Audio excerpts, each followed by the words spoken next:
So yeah, class was very useful today. I thought it was very interesting on all the information that our professor was giving us about slavery. A lot of things I didn't know about. Yeah, I never realized how important it was either. Yeah. Hey, Hey, what's going up? on? What are you guys up to? I was just talking about slavery, the usual. That's so we're getting ready to go. Do you mind if we join you guys? Come on in. The more the merrier. So yeah, we were just talking about the basics of slavery and how African Americans, they were just treated as property and they would be bought and sold to various people, forced to work. They had no rights. It was all given away. So, what do y'all think about it? Well, I was looking through my notes and through the book and while I was reading the chapters and found out that the first slave ship came to Jamestown in August of 1619. Wow. I was like, that was a long time ago. Yeah. And like, I'm against it, but I think that it would have been better if the slave owners treated their slaves better. Yeah. I understand some of them did treat them right, but most of them didn't, and that's why all the issues came up, and that's why it just didn't work out. Mhm. What do you Yeah. guys think? Well, I think that slavery is wrong, obviously.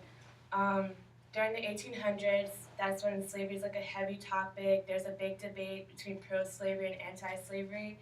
And this topic is significant because it's like the beginning of change throughout the nation. Yeah, you're right. I know. I read a little important thing.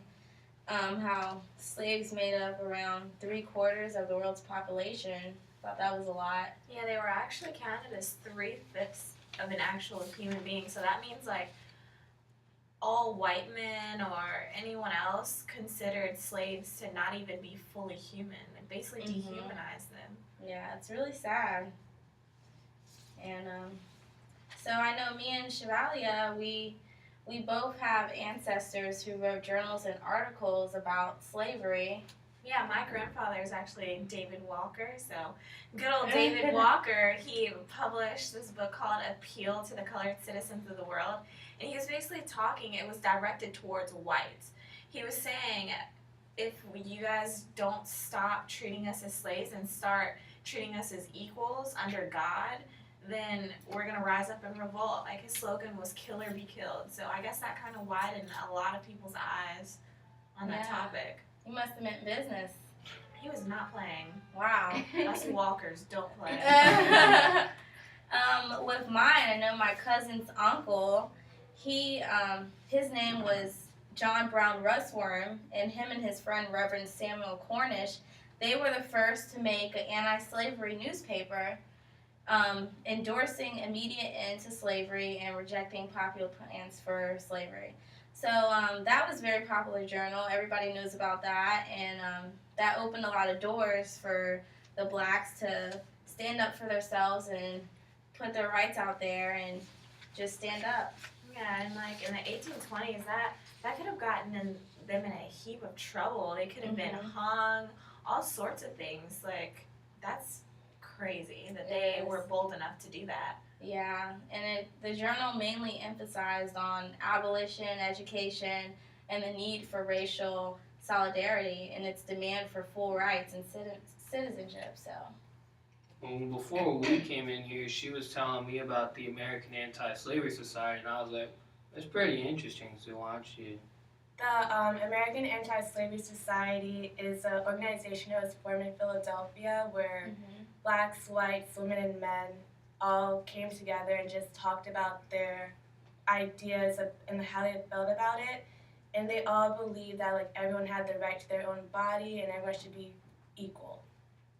That's really good. Oh, and didn't they like send speakers who traveled the country to preach against the evils of slavery? So they were like traveling workers. Yeah, It was a big group. Wow.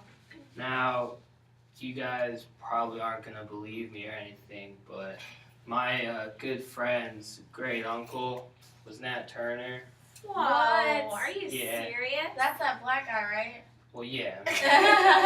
But he was in the small town of Southampton, Virginia. He led the most notable slave revolt in American history.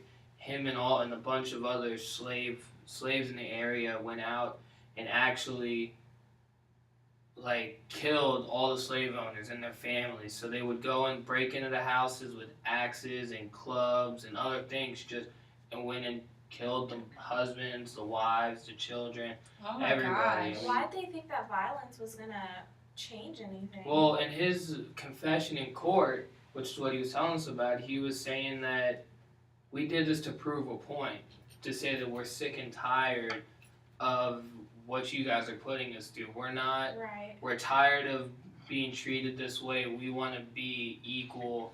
And he, instead of like you know, your ancestors saying it nicely and putting it just into paper, he went out and acted upon it and ended up, you know, having to go to court, and he admitted to it. It's not like he denied the fact that, oh, we didn't do this. He said, we did this to make a point.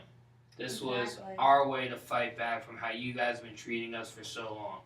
That's good. I know in my journal they were saying how they had to plead their own case. Too long have others spoken for them. Too long has the public been deceived by misrepresentations of blacks. They think that they're all dirty and just mean.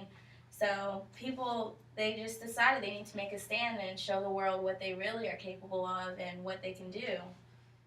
So they suffered too much being incorrectly represented.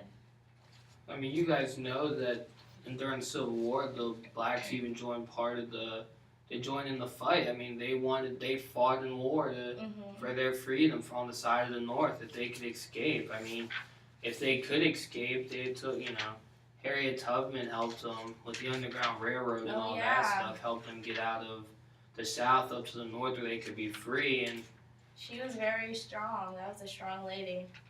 she, you know, and then eventually the North started to eliminate slavery, and Yeah. one by one they all started doing it, and then Abraham Lincoln came through and brought the end of it. Well, I'm glad like all these events took place, because if it didn't, we all wouldn't be sitting here together today. I know, and he might have been our slave owner. Alright, come on, I wouldn't Who do that. knows? I mean, It's possible. what? It's possible. No, I'm kidding. Oh I my wouldn't gosh. do all that. It's a good thing that it all ended, because it was wrong and they needed to have it. It needed to be done. It did need to be done.